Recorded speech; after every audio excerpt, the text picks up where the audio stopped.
कुछ सफ़र ऐसे होते हैं जो मंजिल से भी यादगार बन जाते हैं। हमारे चिकमंगलूर से श्रृंगेरी का रास्ता कुछ ऐसा ही था। रास्ता जैसे आगे बढ़ता गया, जंगल घने होते गए। कभी कोहरे में आगे के रास्ते छिप गए। ऊंची पहाड़ों के साथ बादल का नोक झोंक देखने के लिए वहीं अपनी गाड़ी रोक दी। कब दूसरे रास्ते पे भटक गई याद भी नहीं रहा। समय भले ही ज्यादा लग गया हो, पर रास्ते खोने का अफसोस बिल्कुल नहीं था। अगर कोई सीख मिली तो वो बस यही था कि कभी कभी रास्ता भटकना भी अच्छी बात है। श्रृंगेरी की पावन कहानी बताने के पहले वहां तक कि ये यादगार सफर का किस्सा रहेगा आज के इस एपिसोड में। तो पिछले एपिसोड में आप लोगों ने देखा कि हम लोग बेंगलोर से चिकमंगलूर आए, एक रात यहाँ हॉल्ट किए एंड अभी हम लोग श्रृंगेरी के तरफ जा रहे हैं।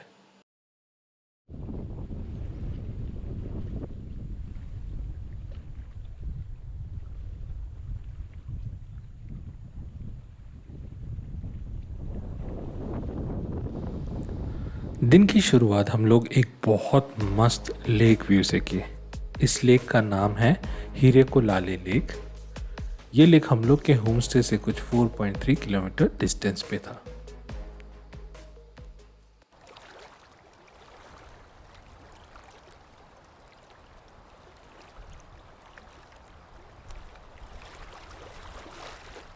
अंदर आते साथ ही जो हमें महसूस हुआ वो है यहाँ की शांति।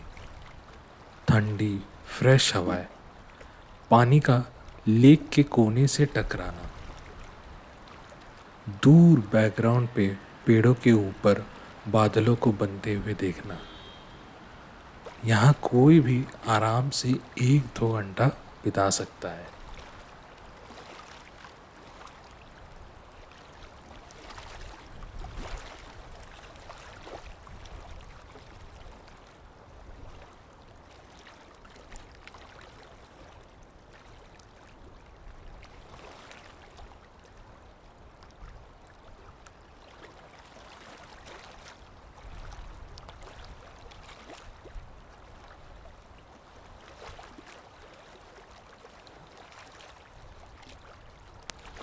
सुबह का टाइम और बारिश का मौसम होने की वजह से यहाँ पे हार्डली कोई टूरिस्ट आए थे उस दिन।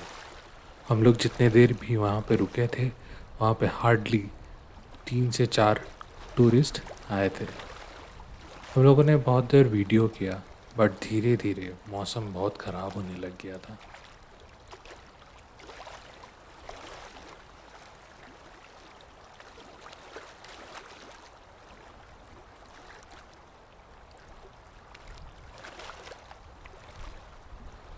और एक टाइम ऐसा आया कि मौसम बहुत ही चेंज हो गया और हम लोग को वापस जाना पड़ा।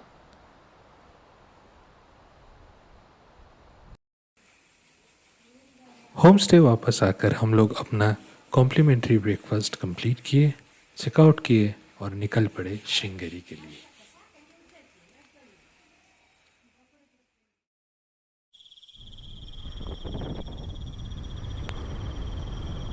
कुछ दूर चलाते ही रास्ते इतने सुंदर हो गए कि क्या बताएं। हर जगह घने पेड़ और उसी तरफ से आती हुई अलग अलग इंसेक्ट्स की आवाज़। बस यही देखते देखते हम लोग एक रॉन्ग टर्न ले लिए and we landed to a different place. जी हाँ, बिल्कुल ही अलग।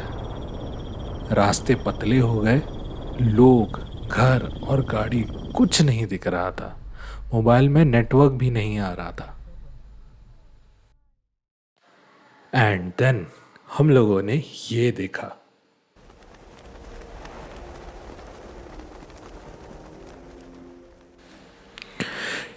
इस पीक का नाम है पंदेकालू बेट्टा। इसकी चोटी को जब बादल छूकर जाता है ना, क्या बताए कि उसे देखने में कितना अच्छा लगता है। और हम लोग ना यहाँ, हाँ, ये वाले घर के आसपास थे।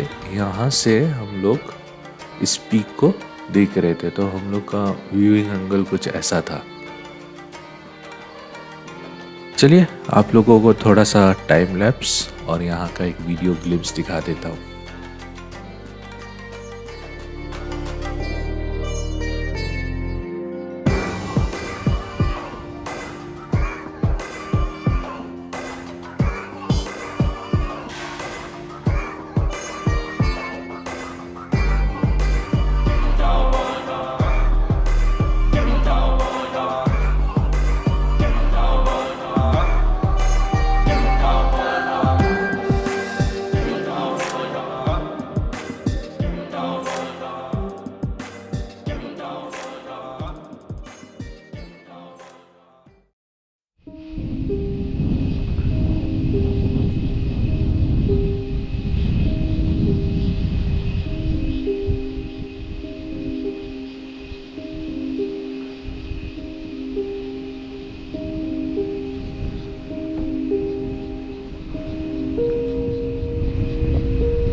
यार ड्राइव करते करते क्या मस्त जगह पे आ गए। जरा देखो,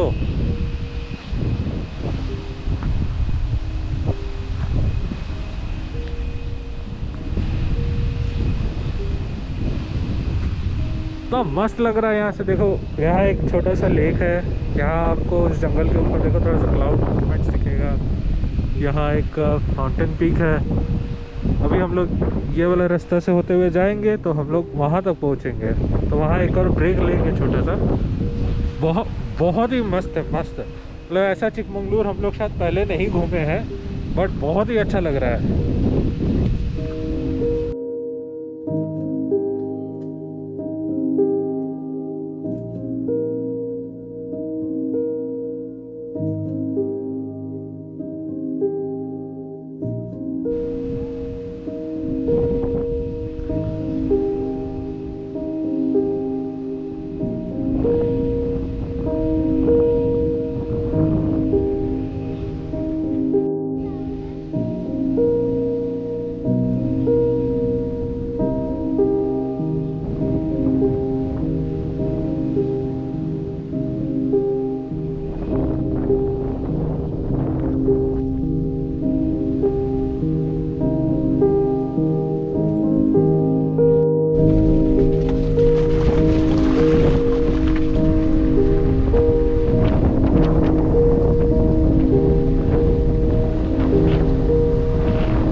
लेक और पहाड़ों के व्यू पार करने के बाद हम लोग अब रूबरू हो रहे थे सुंदर खेतों से। हम लोग एक ऐसे जगह पे अभी आ चुके थे, चारों तरफ खेत और हर एक खेत में पानी भरा हुआ है। और इस वजह से ये जो व्यू है ना, इसमें चार चांद लग गई है। मुझे अपने घर की याद आ गई है। वहाँ भी घर के पीछे दूर दूर तक खेत था और उनके बैकग्राउंड में हिल्स। मुझे आज भी याद है बारिश के समय फार्मर्स आके अपने खेतों को पूरा पानी से भर देते थे ताकि इसमें सिंचाई करने में इजी हो।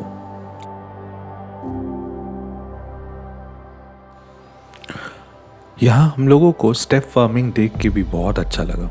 ओवरऑल ये जगह उस समय उस मोमेंट के लिए मतलब उसमें एक अलग ही चार्म था। मतलब खेतों में भरे पानी में पीछे के पहाड़ों के रिफ्लेक्शंस दिख रहे थे, दूर दूर तक बस हरियाली, एक आध दो फार्मर्स के घर, तो ये सब मिलके यहाँ का व्यू बहुत ही अच्छा कर रहा था। हम लोग यहाँ कुछ 10-15 मिनट तक रुके, अच्छे से व्यू को एंजॉय किए, फिर आगे बढ़ गए।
बस इसी तरह हम लोग रास्तों में रुक रुक कर नज़ारों के मज़े लिए, हर एक सीनरी को मन भर के देखा, और लंच टाइम के अराउंड हम लोग अपने होम स्टे पहुँच गए।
Hey guys, so we have reached Sringeri after a very beautiful and scenic drive from Chikmagalur.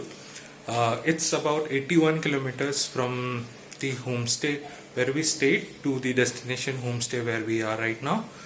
And the resort that we booked is known as Hosa Mane Farmers Inn Resort. It's a very beautiful property. Let me give you a tour of the room.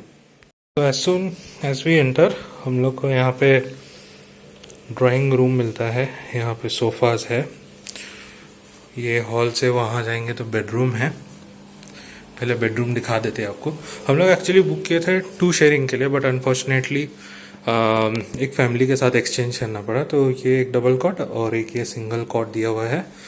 यहाँ AC भी है, fan भी है, और यहाँ पे आपका soap, I think so this is moist shampoo and water bottle दिया हुआ है। और इस रूम में बैठने के लिए यहाँ पे चेयर, डस्टबिन, अलमीरा बॉक्स, और यहाँ से व्यू है इनका पूरे गार्डन का।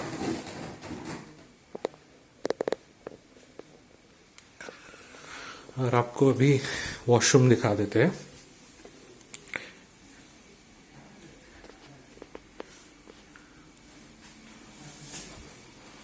House basin, mirror, towel, everything is there, ना? fan, shower, हाँ, शायद hot water and cold water का भी वो है यहाँ पे। brush.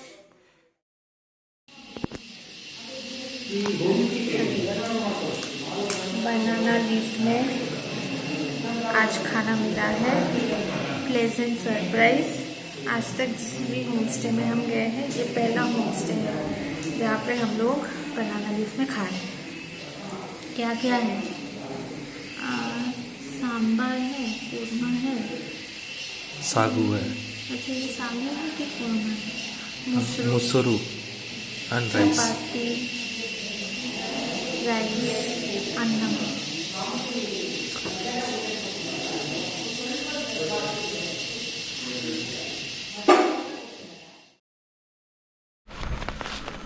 गाइस, शाम को आफ्टरनून में लंच करने के बाद मैं थोड़ा वॉक के लिए निकल गया था। तो स्वर्णाली तो थक गई थी, तो वो रेस्ट कर रही है। ऐसा हो सर, मैं श्रृंगेरी के टेंपल में आ गया। मेरे होम स्टे से अराउंड 1.4 किलोमीटर है और पैदल ही आ गया मैं। वॉकिंग करते करते कुछ 15-20 मिनट्स मिला। बीच में एक साधु मिले थे जिनके साथ मैं बहुत देर बात किया, अराउंड 30-45 मिनट्स। और वो इस मठ के बारे में बता रहे थे। और उसके बाद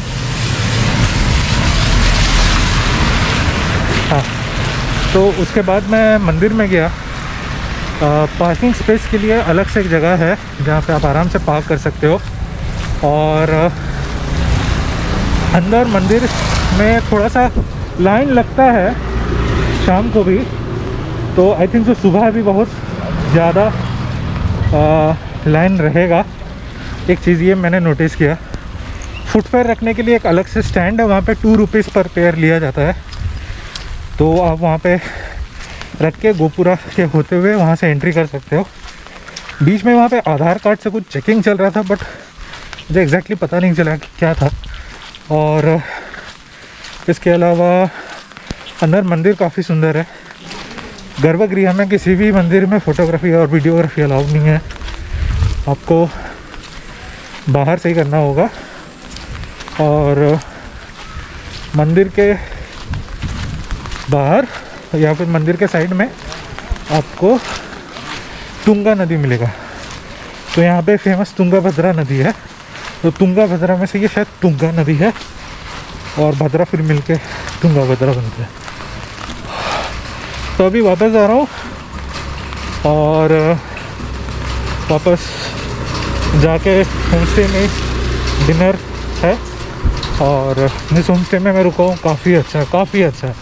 मैं आपको बाद में बताऊँगा इसके बारे में। एंड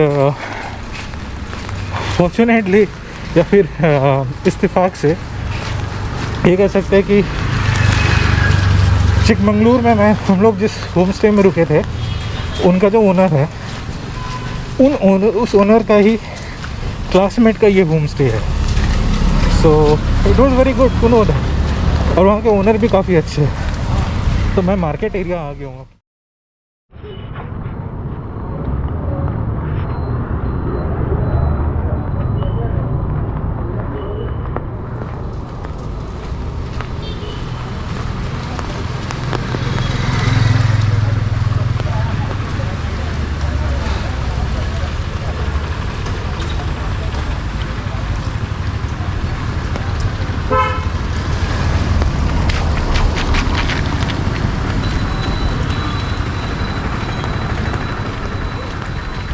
मेरे राइट हैंड साइड में ये जो है, ये यहाँ का बस स्टैंड है श्रृंगेरी का। सो यहाँ से अगर आप वॉक करके मंदिर तक जाना चाहते हैं तो यहाँ से कुछ 500 to 600 मीटर्स वॉकेबल डिस्टेंस है, और गाड़ी है तो आप कहीं से भी जा सकते हो। और यहाँ पे आपको ऑटो वगैरह भी मिल जाएगा, तो अगर आपको इस मंदिर के अलावा और भी कुछ घूमना है तो आप वो भी यहाँ से कर सकते हो।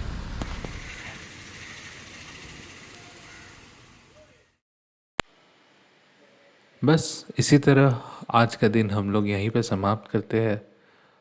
वापस जाके हम लोग स्पेशली मैं कुछ देर रेस्ट किया, और फिर हम लोग डिनर करने चले गए। जाते जाते चलिए आपको बता देते कि श्रृंगेरी कैसे पहुंचा जाता है, तो मैं ये सारे डिटेल्स इसके बाद देता हूँ।